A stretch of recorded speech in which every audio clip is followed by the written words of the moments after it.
প্রধানমন্ত্রী তারেক রহমান বলেছেন, পিলখানার মর্মান্তিক ঘটনা বাংলাদেশের সার্বভৌমত্ব নস্যাতের অপপ্রয়াস।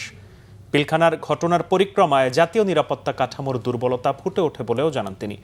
বহির্বিশ্বের সাথে তাল মিলিয়ে জাতীয় নিরাপত্তা কাঠামোকে আরও আধুনিক, সময়োপযোগী ও শক্তিশালী করার কথা বলেন প্রধানমন্ত্রী। এদিকে পিলখানার তদন্ত কমিশনের রিপোর্টের প্রকাশযোগ্য অংশ জনসম্মুখে তুলে ধরা হবে বলে জানান স্বরাষ্ট্রমন্ত্রী সালাউদ্দিন আহমদ। রিপোর্ট করছেন সিকান্দার রেমান। 2009 সালের বিভীষিকাময় ঘটনায় 57 জন মেধাবী ও দেশপ্রেমিক সেনা কর্মকর্তা সহ 74 জনের স্মরণে এই আয়োজন। অনুষ্ঠানে শহীদ সেনা পরিবারের সদস্যরা তাদের প্রিয়জন হারানোর বেদনা বিধুর অধ্যায়ের কথাগুলো বলছিলেন।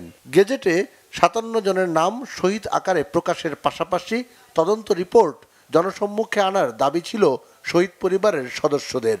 গত 17 বছর আমরা বারবার আশা করেছি, বারবার আশাহত হয়েছি, কিন্তু এবার আর আশাহত হতে চাই না। আমরা মনে করি যে 95% কাজ শেষ, কেবলমাত্র 5% এই রিপোর্টের সকলকে যেন বিচারের আওতায় নিয়ে আসা হয়। বিডিআর হত্যাকাণ্ডর যারা মূল ষড়যন্ত্রকারী বা হত্যার নির্দেশদাতা, তাদের এ দেশের মাটিতে প্রসিকিউশনের আওতায় আনা হোক। পিলখানার হত্যাকাণ্ডকে ইতিহাসের নজিরবিহীন ঘটনা উল্লেখ করে শহীদ পরিবারের পাশে সবসময় থাকার অঙ্গীকার করেন সেনাপ্রধান। পিলখানার ঘটনার তদন্ত কমিশনের রিপোর্ট জনসম্মুখে প্রকাশের কথা জানান স্বরাষ্ট্রমন্ত্রী।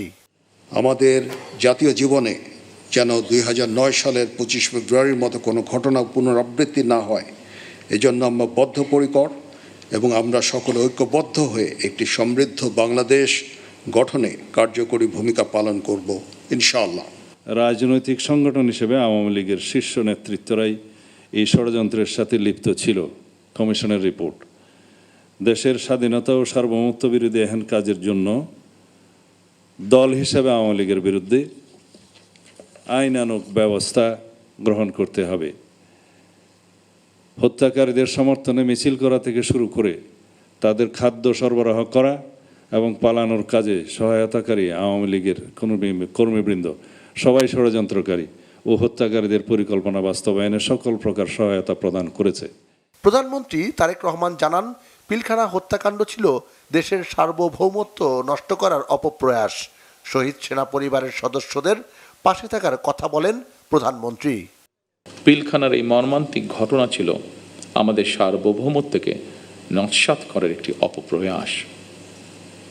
পিলখানার ঘটনার পরিক্রমায় আমাদের জাতীয় নিরাপত্তার কাঠামোর দুর্বলতা ফুটে উঠেছে। তাই বহির্বিশ্বের সাথে তাল মিলিয়ে জাতীয় নিরাপত্তার কাঠামোকে আরও আধুনিক, সময়োপযোগী এবং শক্তিশালী করা প্রয়োজন অবশ্যই, এবং এ লক্ষ্যেই আমাদের সরকার কাজ করবে ইনশাআল্লাহ। একই সাথে শহীদ পরিবারের সদস্যদের কল্যাণে তাদের সন্তানদের শিক্ষা, চিকিৎসা ও পুনর্বাসনের জন্য দীর্ঘমেয়াদী সুরক্ষা ব্যবস্থা গড়ে তোলার প্রতিশ্রুতি আমরা এরই মধ্যে ব্যক্ত করেছি। ইফতারের আগে শহীদদের জন্য দোয়া মোনাজাত করা হয়। সিকান্দার রেমান, বাংলা ভিশন, ঢাকা।